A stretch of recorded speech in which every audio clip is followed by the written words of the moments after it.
The Ivory Coast, Côte d'Ivoire, goes to the elections in 2020. That's next year. And joining us now to talk about the politics of the Ivory Coast is Ohoupa Sessegnon, who's spokesperson of the FPI, a party founded by Laurent Gbagbo in South Africa. That is FPI in South Africa. And a very good evening to you, and thank you so much for speaking to us, Mr. Sessegnon. Let's first start with obviously the verdict. 2 of the 3 judges found that the evidence didn't show that there was a common plan or collusion to keep Gbagbo in power. Would you agree that he should have never gone to the ICC, as some have said? Yes. President Gbagbo shouldn't have been taken to the ICC. I mean, this is a leader who opens all type of ways for dialogue, for talks, to come to some sort of agreement in terms of the elections in Côte d'Ivoire. He organized talks all over, different places. We've had Pretoria, we've had France, we've had Ghana, trying to reconcile views, trying to make sure that we do not go to the situation that has led the country to the bloodshed that we've witnessed. But those who were behind that, those who were behind the war... Who do you believe were behind that violence? Because victims of that bloodshed, some of them have pointed a finger at President Laurent Gbagbo, at Charles Blegude, to say that they were complicit. Well, then we would have to go back to where it started. We have in a country a president, a head of state, legally elected at the head of the state. And we have a group of rebels armed who come and plot a coup. So who provokes who? Who provokes the bloodshed? It will never be somebody who will sit in power. How would somebody when who has you say legally... group of rebels, because Guillaume Soro was said to be one of the leaders of those rebellions, are you pointing a finger at him and his supporters, or who? I think Guillaume Soro was brave enough to show up and say that I'm the leader of this group. But behind him were much more stronger forces in the name of France, in the name of Ouattara himself. So Soro Guillaume was the face of the whole thing that, that provoked the bloodshed. But the forces that I mentioned, such as France has always been there. For most African French-speaking countries, France has never accepted that a leader in one of those countries can really speak about development of their country. President Laurent Gbagbo coming to power had a program that will enable every single Ivorian to profit from what the country has as wealth. And this is not good for France. One of the programs that President Laurent Gbagbo put in place was for the farmers. We produce cocoa. We are the world #1 cocoa producer in the world. We produce coffee. Yet, the farmers, our fathers, who produce this product hardly benefit from the profit. It's interesting that you should say that, because some reports say that within Ouattara's reign, Ivory Coast has seen some of the highest economic growth levels, that you've seen almost record production of cacao. You see, the amazing thing with Ouattara's regime is that this is a regime that promotes lies.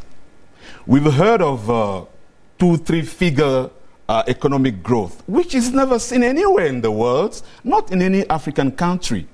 But this is what this regime based bases its policy on lies. I want to go back to who ought to carry blame for the bloodshed and whether or not Ivorians are past that stage. You spoke about Alassane Ouattara, and there's some human rights groups who've felt that Gbagbo's arrest and his trial at the ICC was somewhat one-sided, saying that Ouattara himself and his loyalists were part of that campaign for bloodshed.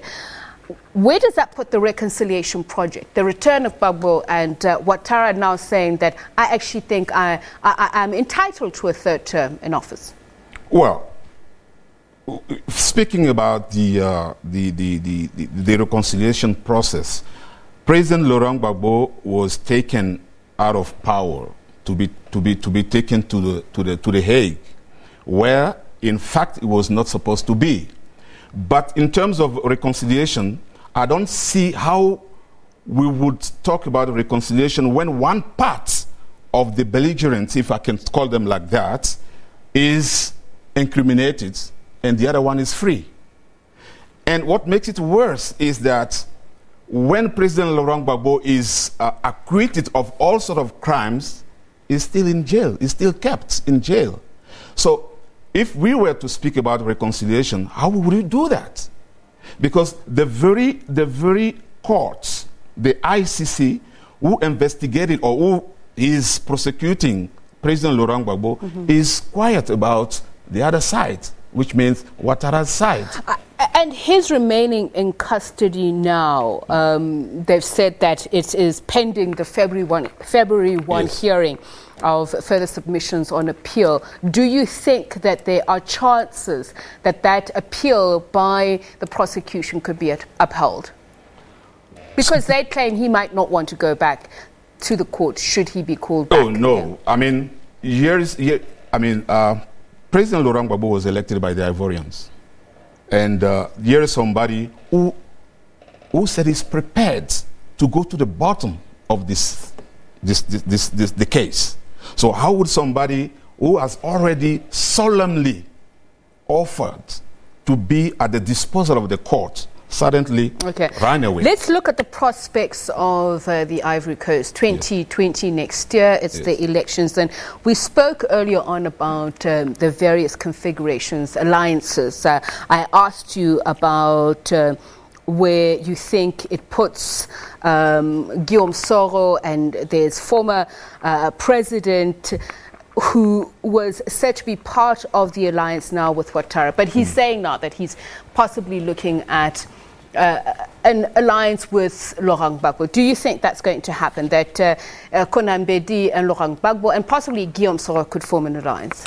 Well, we're not at that level yet. We're not at the level of alliances or coalitions yet.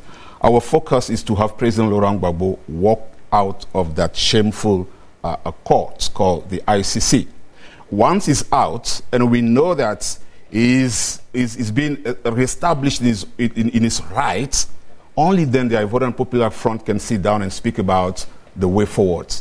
But as far as we're concerned, we believe that President Laurent Gbagbo is kept illegally at the ICC. Here is someone who is being acquitted of all type of crimes, yet is still detained. This is a pure denial of the elementary rights. But where do Ivorians stand now?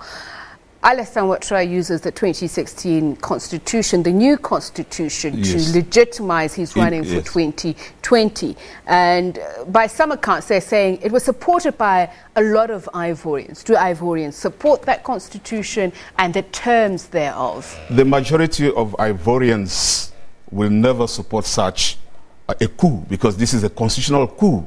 This is something that has been invented by Ouattara himself to keep himself in a better position to carry on what he has started. There is no way Ivorian can vote for such a law that keeps somebody that is reaping the country in power. We've run out of time, but in a word, yes or no, will Gbagbo's return cause tension then? Gbagbo's return can only create the opportunity for reconciliation. Okay, thank you very much. Ohoupa Sessegnon is spokesperson of the FPI, a party founded by Laurent Gbagbo, and the office here in South Africa he's representing. Well, that's it for us tonight.